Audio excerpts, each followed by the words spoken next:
quand Facebook est venu là, est-ce qu'il y avait tout le monde sur Facebook un coup? Non, il y avait une minorité de personnes. Parce que quand Facebook a créé son application là, c'était pour un petit groupe d'abord. Et puis après, maintenant, Jamana a commencé à prendre Facebook. Jusqu'à toi-même, tu as Facebook, moi aussi j'ai Facebook, tout le monde a Facebook.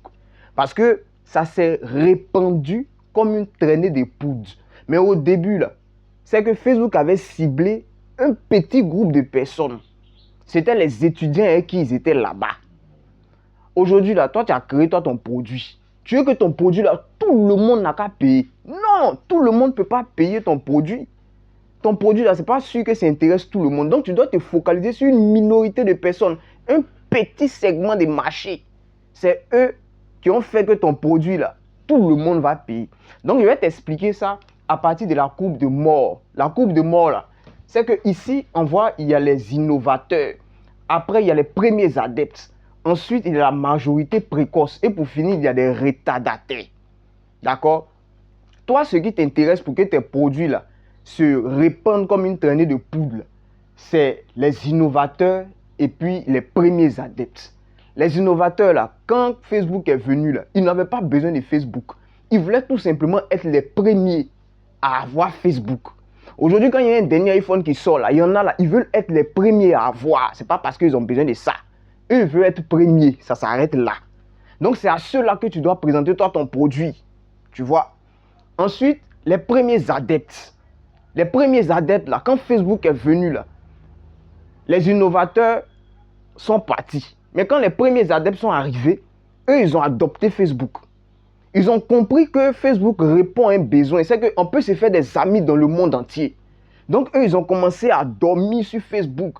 Ils ont commencé à se faire des amis, causer ici, causer là-bas. Donc, c'est eux-là qui ont vendu ça à la majorité précoce. La majorité précoce, là, eux, là, c'est pas parce qu'ils ont besoin du produit, hein, ils n'ont pas besoin de ça.